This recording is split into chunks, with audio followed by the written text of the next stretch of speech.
Hi, I'm Raylyn Worcester, and this is Spreading the Word. That's word with a capital W, as in the written word, the Bible, and the Word made flesh, Jesus Christ. Today I'm reading to you from And Then the Trumpet, which is the exciting sequel to Without Faith. So far, we are seeing that people who were held captive and have been released are starting to come home, but they aren't returning in the same way they were when they left, as evidenced by Richard Webster.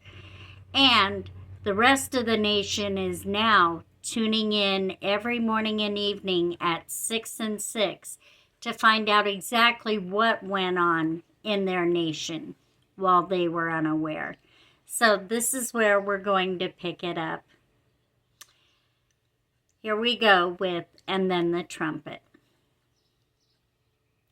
Heavenly Coffee, Christian speaking. Christian, hi, it's Sam. Well, if it isn't the name on everyone's lips, I thought I might be getting a call from you. I take it you saw JT's segment. I did, and I think it was the right move, giving the footage to him. You know, it's my face out there getting all the recognition, but the whole rescue couldn't have happened without you. You developed the platform that I was able to work through. You did the hard stuff, laid the groundwork. It was not a one-man job by any means. I appreciate that, Sam. I gotta admit, I miss working with you. Life is a little dull now by comparison. Well, that brings me to the real reason for my call, Sam said. What are you doing for the next 4 years? Christian was momentarily speechless. Sam jumped into the chasm his question had just created.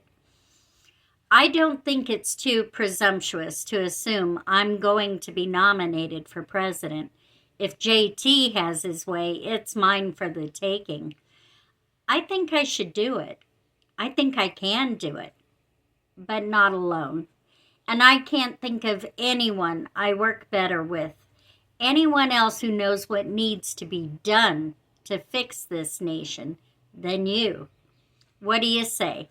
If I'm elected president, would you be my vice president? I don't know, Christian stuttered. It's not a possibility I've ever considered. I need to talk to Bridget. She'd be a second lady. Oh, wouldn't that be a trip? From fired White House page to wife of the vice president. What about the coffee shop? And I promised my wife a honeymoon when the raids were done.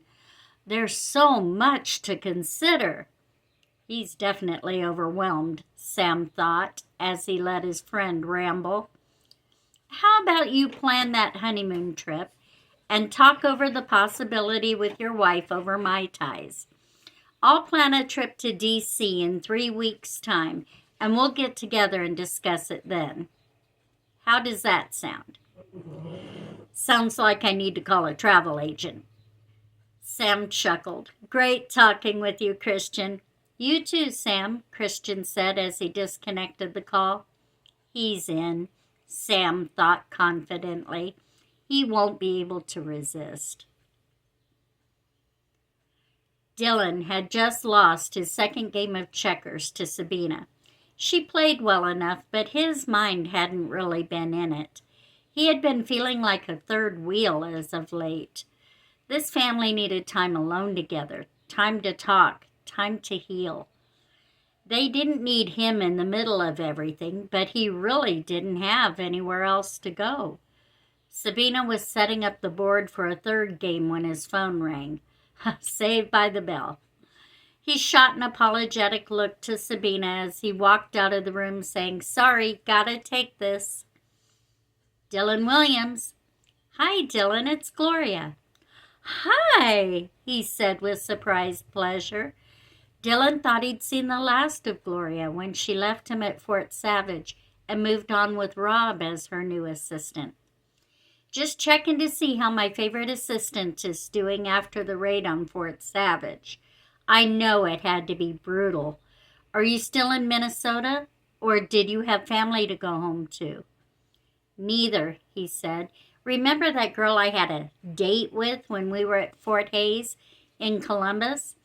I had seen a photo of her father while I was there, and I recognized him on one of the housing islands at Fort Savage. I kept him with me and brought him home to his family. I've been crashing on their couch ever since. Very noble, Gloria said, but temporary, I assume. Where to next? I was just wondering that myself, Dylan said, still at a loss. Perhaps I can help, she offered. How would you like to work for me? I'm going to be setting up a benevolent foundation, and I need someone to run it for me. Someone I trust, who also knows a thing or two about Bitcoin. Interested? Dylan broke into a wide smile. Sign me up, he exclaimed. So I'm going to be working for Gloria to benefit the rescued, Dylan told Trevor. I was hoping you might want to join us. It's going to be a huge undertaking, and she will be hiring a lot of employees. I know your tech expertise would come in handy. Nah, man. Thanks, though. I've got movers coming next week. I'm going to go to Cali to live near my kids, Trevor explained. I did my part now. I just want to disappear, live a quiet life, spend time with family, you know? Dylan was disappointed, but he understood. He wouldn't forgive himself if he didn't give it one more good college try, though. Can we at least tell Samuel Adamson who the anonymous video clip supplier was? Gloria is working closely with him, and he's probably going to be the next president of New America. I know the nation would want to thank you in some way. The whole rescue operation couldn't have happened without you converting Gloria's phone recordings and making them accessible. It's not right for you to go uncompensated for that. But Trevor was insistent. Seeing everyone who was arrested return home is thanks enough. Now that's a true humanitarian, Dylan thought, suddenly saddened that he hadn't gotten to know Trevor better when they were at Lincoln Tech. When the two said goodbye and hung up the phone, Dylan had the odd feeling that it was the last time they would ever interact. Good morning, New America. This is J.T. Hadlock with all the now news in the nation. In my last segment, we learned where everyone was taken after they were arrested. We saw the degrading conditions of the Oklahoma FEMA Processing Center, but nobody stayed there. They were sorted like cattle and shipped off to other facilities. Where did they go? You're about to find out. Watch this. The screen erupted with the scene of a business meeting in which a militia general was speaking. The trains marked TC2 will take the 1,837 children and teens rounded up in this run to Fort Hays in Columbus, Ohio. Here, the children and teens who are still young enough to be molded and re-taught to think properly will be indoctrinated with the ideology and values the government holds. That's right, JT explained. Children were taken from parents, grandparents, nannies, whomever they were with when that person was arrested, and were shipped off. Now a clip came on the screen of a nursery full of young children. The camera zoomed in on a young girl, maybe 3 years old, who sat on the floor crying in the corner of the room. The little girl's big brown eyes filled as she cried, "I want my mommy!" JT dabbed at his eyes with a handkerchief. "I don't know about you, but that gets me right here," he said, clutching his chest. "And how many babies did you see in that nursery clip?" "None." "Why?" "Because all infants under a year and a half were taken from the processing center and anonymously dropped off at hospitals and fire stations throughout Oklahoma City. Babies weren't a threat and were too young to be taught anything, so they were of no use. Hospitals and fire stations are obligated to take in abandoned infants with no questions asked and find homes for them. That's right. Your children, grandchildren, great-grandchildren, nieces and nephews were just given away to other people, dropped off like abandoned puppies or kittens no one wants. If you think this is bad, wait until you see what the older children were being subjected to at Fort Hays. It's not like any private school I've ever seen. I'll tell you that.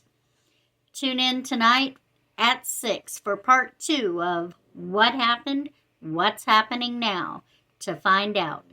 For Now News New America, this is JT Hadlock. JT out. Samuel Adamson. Good morning, Sam. It's Gloria. We said we'd touch base today about the changes I'm wanting to make. Is this a good time? Absolutely. Have you given any more thought to how you'd like to proceed? I have, and I've rounded up some help, too. I'd like to open a foundation called Relief for the Rescued, and I've got the perfect person lined up to run it for me. I've spent enough time in the public eye as the personal liaison to the Supreme General of the Militia of New America. I'd like to be the person in the shadows, doing things behind the scenes now. Sam nodded. Okay, then, here's what we should do. I can get you set up as GV Enterprises, a platform through which you can accomplish everything you wish to do. For instance, your nonprofit would be GV Enterprises, doing business as Relief for the Rescued. And if you want to sell cars, you could be GV Enterprises, DBA Rescued Rides, or whatever you want to name it. You would be the GV behind the scenes and have other people run the businesses for you. Perfect, Gloria exclaimed. I want to compensate the vehicle owners and find some yards across the country to hold the cars in. Also, I did some research and found out that the Supreme General has an actual name and address. He personally owns the cottage in Lawrence Township that I was staying in when I met Imelda, and it's in foreclosure. He just kind of neglected it with all his other responsibilities, so I purchased that last night. I'd like Imelda and I to live there and use it as a base of operations. That will work, Sam said. Let me walk you through opening a virtual wallet and purchasing Bitcoin. If you purchase the amount of Bitcoin you are going to need all at once, the price gets driven way up. You can afford whatever you need to pay, but it goes up for everyone else in the nation too. It's basic economics. The more you buy, the less there is, and the scarcer it becomes. The scarcer something is, the more it costs to obtain it. We are going to need to make smaller purchases every day, over a few weeks, to allow recovery time so the price stabilizes. Make sense? Gloria nodded.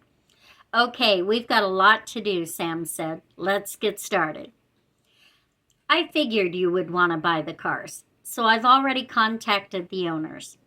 Cars were illegal, so they couldn't sell or lease them. Their insurance wouldn't cover them because they hadn't been stolen or damaged. They all had already counted the cars as loss, so they were eager to sell and get whatever they could for them. We'll set up your Bitcoin account and then send them payment. You can probably have proof of ownership in a few hours.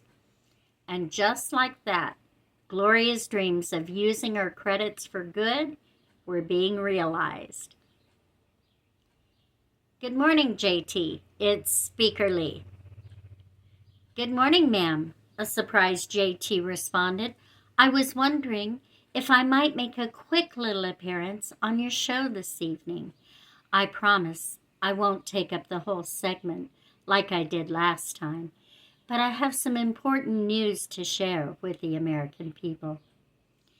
It would be my honor, ma'am. How about if I put you right at the end, so your message will be the last thing on the people's minds when we sign off? That also guarantees that they'll sit through my whole segment if they want to hear what she has to say, JT thought. That would be perfect, she replied. We can shoot your entire segment in the press briefing room here at the White House if you would like. I like very much. That'll work just fine, Ms. Speaker. All right if I arrive about 4:30 to get set up? She nodded. The press secretary will meet you at the gate. Thank you, JT. No, thank you, Ms. Lee.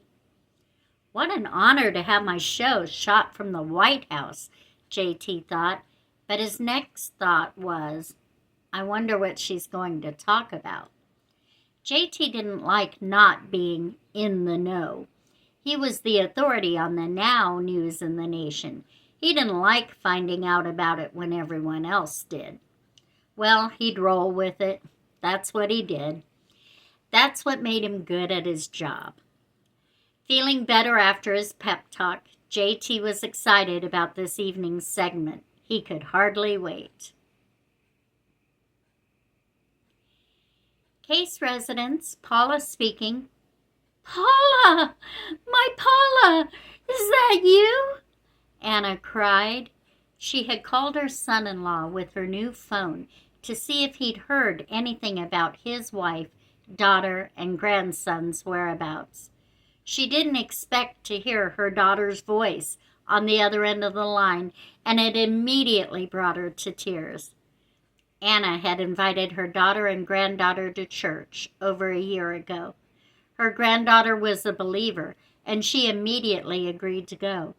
Paula only went because she knew she'd get to see her grandson. When the four of them arrived that morning, they'd found the church padlocked. Anna's pastor encouraged everyone to stay. It would only take a few minutes to get the doors back open. The militia came during the worship service. Anna and her family were all taken on a bus to the trains and put in different cars. That was the last time Anna had seen any of them. The last time she heard her daughter's voice, it shouted, "Where is your God now, Mom?" before being shoved into a cattle car. Now she heard it say, "Mama? Mama? Oh my God, I thought you were dead. Where are you?" "I'm in Arizona. I was rescued from Camp Barkley by an insider with the resistance, but, she started to sob. "I miss my family. I want to come home. Can I stay with you in Kent?" She held her breath as she awaited an answer. Did her daughter blame her for what she'd been put through? Did she hate her? Would she want nothing to do with her? Anna steeled herself for the possibility. Paula's heart broke. She had been so angry with her mother. She'd felt coerced into going to church that Sunday so long ago. She had thought her mom deserved everything that came her way since, because of her stubborn faith in a God Paula didn't believe in. But at the processing center, Paula was abhorred by the way good people were being treated because they believed something others didn't. She was horrified by the latrine pits and the lack of respect for a Bible that she had never read but wouldn't think to desecrate in such a vile way.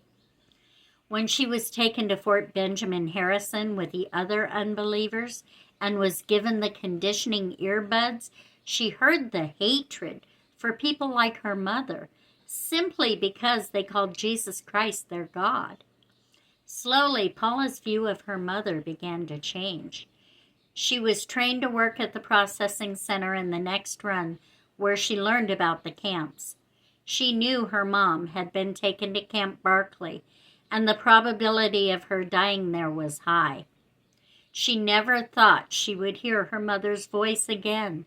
Yet here she was, sounding so alone, so lost.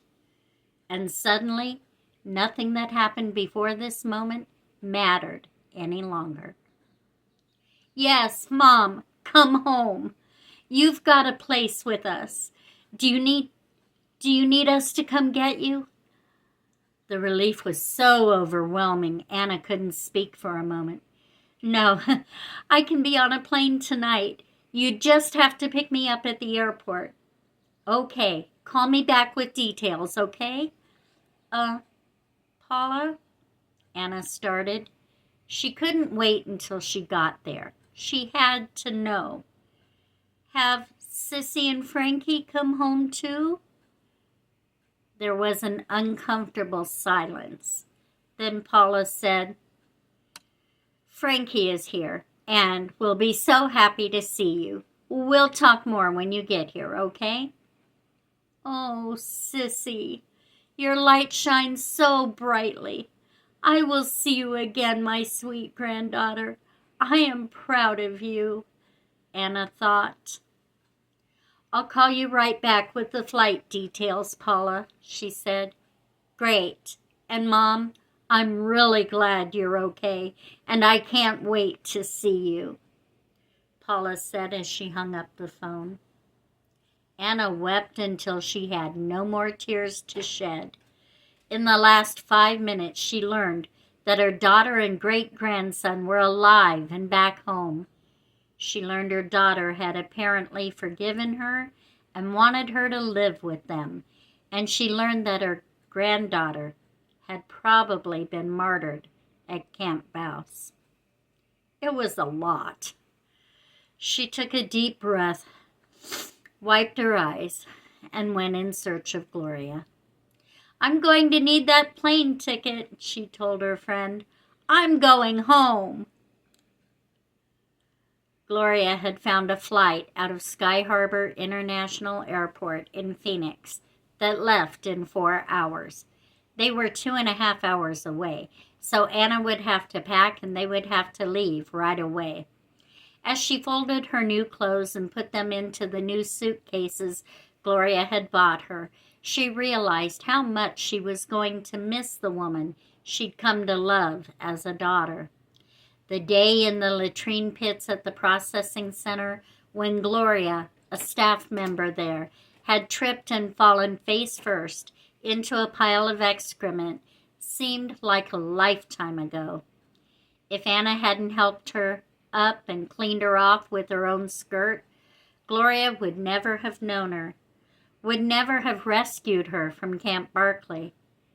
Anna would probably never have seen her family again, and Gloria may not have found Christ. Their lives would always be entwined, no matter where either lived, Anna realized. They were found and bound by the Spirit of God. I can drive her to the airport, Gloria, Rob offered. Thank you, but she's not getting on a plane without a last hug from me, Gloria said.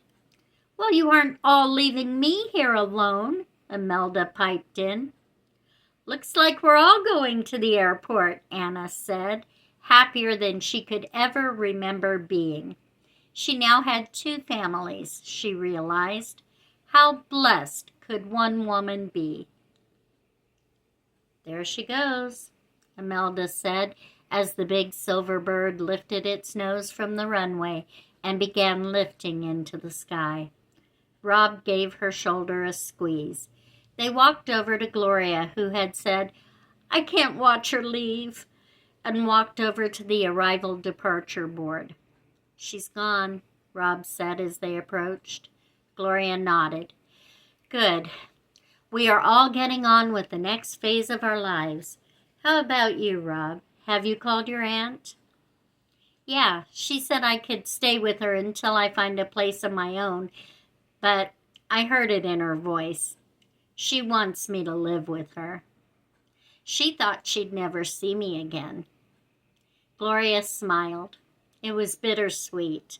Everyone was leaving. but everyone was going home to their loved ones. There are a bunch of my cars being stored in the parking garage behind Terminal 3, Gloria told Rob. Why don't you and Imelda take a shuttle over there and you can pick out the one you want? She withdrew a folded paper from her purse. Titles haven't been changed over yet, but here is proof of ownership if you are questioned. I just received it this morning. Looking at this departure board has given me an idea. I need to make a call, then I'll meet you there, okay? Rob gave a little whoop and had to remind himself not to run. Imelda wouldn't be able to keep up. Dylan Williams. Hi, Dylan, it's Gloria. Hi, boss. I've been waiting to hear from you, Dylan said excitedly. Gloria chuckled. She'd only offered him the job yesterday. I'm at an airport, and that gave me an idea. Remember the general's cottage I stayed in Lawrence Township? Well, I bought it. I thought maybe while I was here, I could buy you a plane ticket to Indianapolis from Columbus, and you could go get the house ready for Imelda and me to come to. You would stay there until we arrived, and we'd figure out something more permanent after we get there. There's a flight leaving tomorrow morning. Would all of that work for you? That would be great, he said. I think I've overstayed my welcome, and my friends wouldn't mind at all taking me to the airport tomorrow. Okay, I'll have your boarding pass waiting at the gate at John Glenn International, and we'll text you with the details shortly. Thanks, Gloria. Thank you, Dylan. I can't wait to be working with you again. I miss you. With that, she hung up and went in search of an airport shuttle. I wonder what kind of car Rob chose, she thought as she rode to the garage. Be excited for him, she reminded herself as the parking garage came into view. She would be full of enthusiasm as he showed her his new car, but inside her heart would be breaking that another loved one was leaving her. She could do it, she told herself. It was the old familiar tightrope she'd become so good at walking this past year. JT, welcome. I'm Press Secretary Evan Prouse. Please follow me this way to the briefing room. JT, his cameraman, and production assistant followed the man with the pressed suit and air of authority to the place where they would set up for this evening's Now News New America segment. You'll have this room to yourself for the opening part of your show. Then the speaker and the press will be allowed in for the last 15 minutes. She will take the podium and you will remain on the stage with her while she gives her statement and takes questions from the other press. Your cameraman may film both the speaker and the press in the audience for this live feed and for use in future segments. Any questions? Nope, sounds great, JT said, shaking the man's hand. I'll leave it to you then. I'll be back to let the press in and announce the speaker, he said as he took his leave. All right, guys, let's get started, JT said to his crew. I'll be standing here. He walked up to and stood behind the podium on the stage. Oh, yes, I could get used to this, JT thought. And all the other press will be down there, looking up here and wishing they were me. Good evening, New America. This is JT Hadlock with all the now news in the nation, reporting live from the White House. At the end of the segment, we will have a live announcement from Acting President Wilma Lee. You won't want to miss it. But first, this morning we learned that every child that was rounded up with those arrested were either dumped on the doorstep of hospitals and firehouses in Oklahoma City or taken to a nightmare private school called Fort Hays in Columbus, Ohio. Tonight, we'll take a look at just what our children were being taught in this private school. Imagine your children in an auditorium like this one.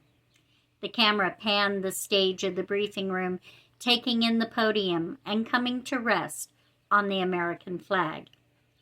Assembled for the Pledge of Allegiance. Most of us know it by heart. While I roll the clip, let's say it with them. JT placed his right hand over his heart. On the screen, a clip rolled. An auditorium began filling up with children ages 4 to 18. A middle-aged woman walked briskly to the front of the room and spoke into the microphone placed there. Please stand for the Pledge of Allegiance. A slot in the ceiling opened and a screen lowered from it. On the screen was a flag, but it was not the stars and stripes of the United States flag. It was the rainbow flag used by the LGBTQ nation, the pride flag. Beneath the flag on the screen was the pledge the children were to recite. Right hand over your heart, words are on the screen. All together now. I pledge allegiance to the flag of diversity in New America and to the unlimited genders for which it stands, one people under militia, with liberty to be what you want to be and equality for all. The clip ended and JT said, Oops, did anyone else say a different pledge than our kids did, or was it just me? The camera panned to the American flag on the briefing room stage again. Was this the flag being pledged to at Fort Hays? No. What were your children pledging their allegiance, their loyalty to? And make no mistake, they were not just reciting words. They were being taught loyalty to LGBTQ pride. Watch this next clip of a classroom full of 4 to 8-year-olds. The teacher had one boy and one girl, both around 5 or 6 years old, up front. The teacher said, anyone can wear dresses or pants. Anyone can be pretty or strong. Anyone can play football or cook.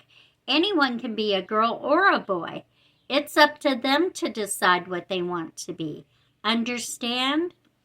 Then she made both children strip down to their underwear and put on each other's clothes. See, she said, your new name is Oscar, she told the little girl wearing pigtails, a t-shirt with a frog on it, and jeans that were too big on her. Your new name is Lizzie, she told the boy in the frilly yellow dress with daisies. Class, say hi to Lizzie. She's pretty. The class said, Hi, Lizzie, in unison. She touched the boy's shoulder and said, Lizzie, you can go sit down. The little girl started to move. The teacher stopped her. No, you are Oscar. Lizzie in the yellow dress can go sit down. Class, this is Oscar. Oscar is strong. Oscar, can you show me your muscles? The little girl shook her head sadly and started to cry. I don't like this game, she said. This is not a game. This is real life. You've all been playing make-believe all these years. I'm going to teach you who you really are. Oscar, return to your seat. I want my dress back, she whined. It's my favorite. No, that's Lizzie's dress. Now go sit down. She returned to her desk, whimpering softly. Now, I'm not advocating for or against gay rights, JT said, holding his hands up in an I surrender gesture. But does anyone agree with forcing young children to believe they are something other than who they've always been? Changing the names their parents gave them? Making them strip before the class? It's harmful. It's shameful. Criminal. And if this is what they're teaching the little ones, what do you suppose the older ones are learning? JT shook his head. Some of my favorite times in school were during PE, playing kickball or running track. Let's see what PE was like at Fort Hays, JT said, putting another clip on the screen. 4 to 18-year-olds were all taking off their shoes and sitting in the lotus position, with their forearms resting on their thighs and their hands forming an O with their middle fingers and thumbs. They were chanting and were being taught astral projection and were being introduced to spirit guides in whom they should trust to lead them through life. Remember when school meant the 3 R's, reading, writing, and arithmetic? Our children are our most valuable assets, our future. We need to be aware what their impressionable minds are being taught. JT stared into the camera. Every parent got the message. Next up, a message from Speaker of the House, Wilma Lee. JT backed away from the podium, and Press Secretary Evan Prouse took his place. The camera panned across the room, beginning to fill with press. Ladies and gentlemen, the acting president of New America, Wilma Lee, Prouse announced, then left the stage. As Wilma took the podium, the applause died down. She cleared her throat, then began. Thank you, JT, Evan. After a meeting with Congress today, it has been decided that a congressional tribunal will be held tomorrow morning at 9 a.m. to address the charges of treason and war crimes against the President, Vice President, the Supreme General of the Militia, and General Hsing. White House counsel will represent the accused. We will also be declaring August 1st a national day of mourning.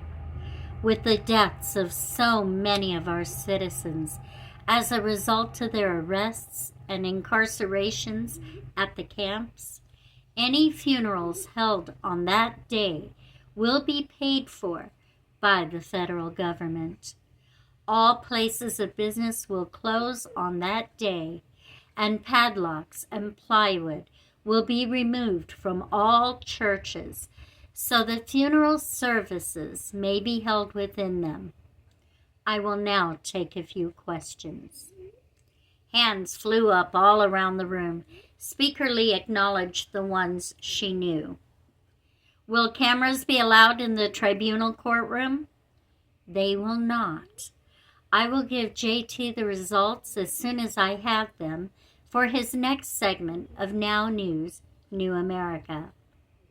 She nodded at a woman in the first row.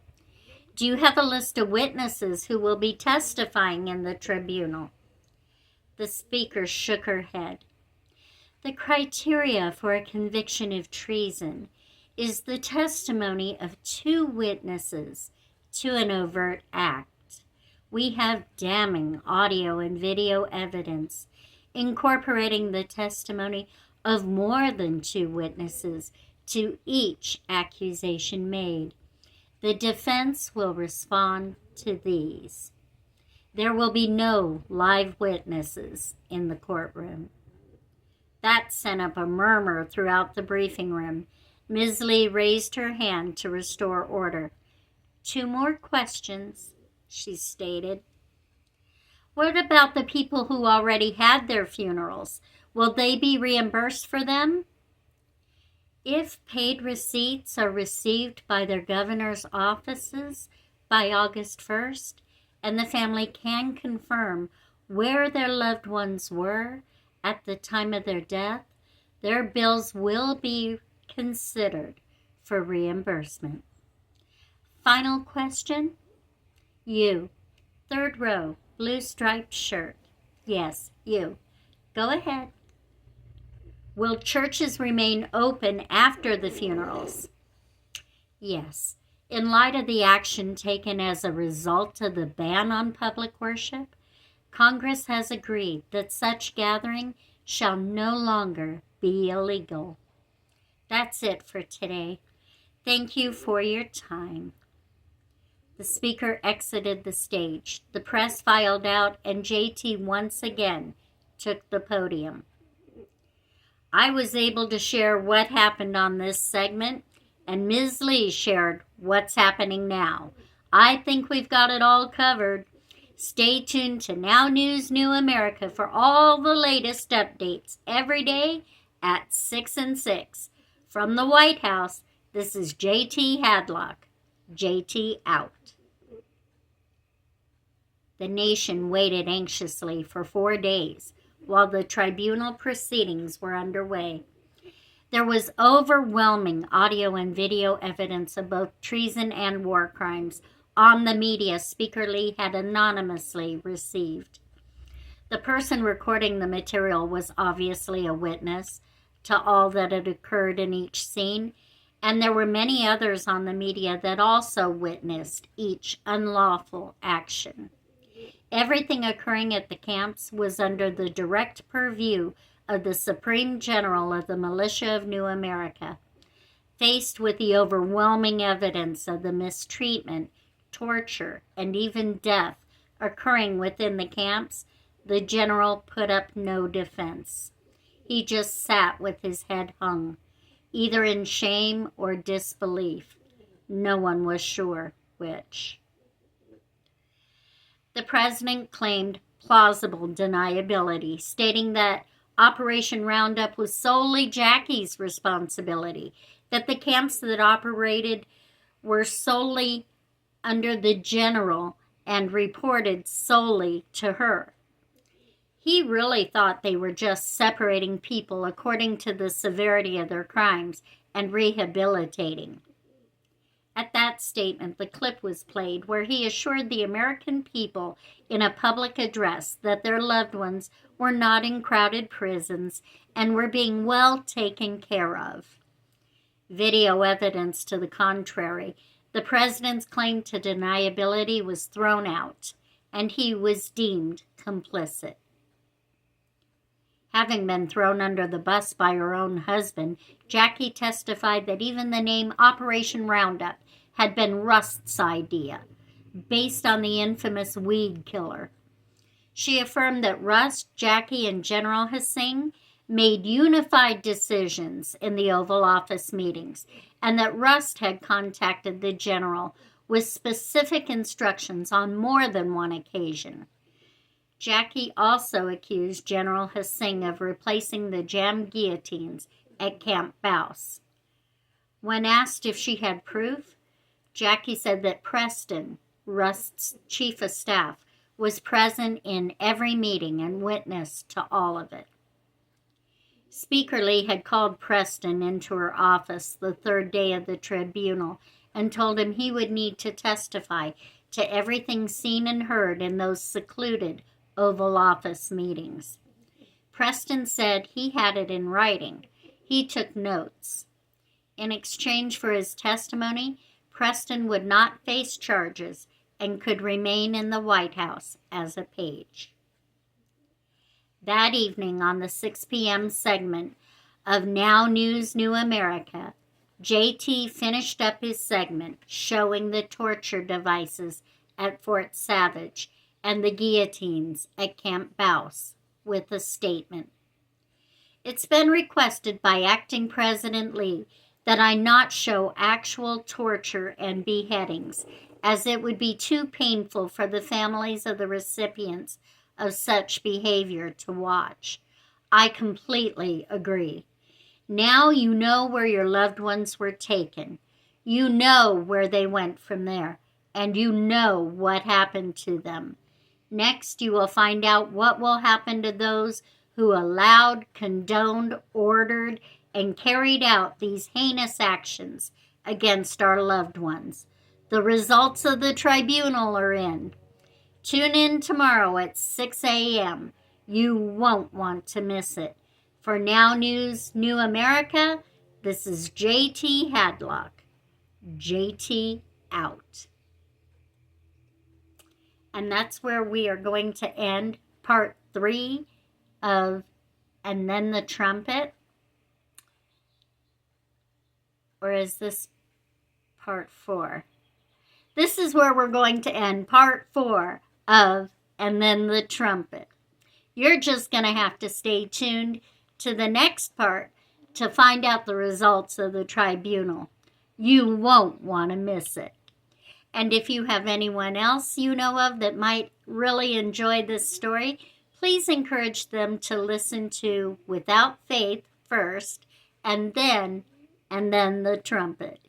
And as always, if you will like the video and subscribe to the channel, you can help me spread the word. Thank you, and God bless.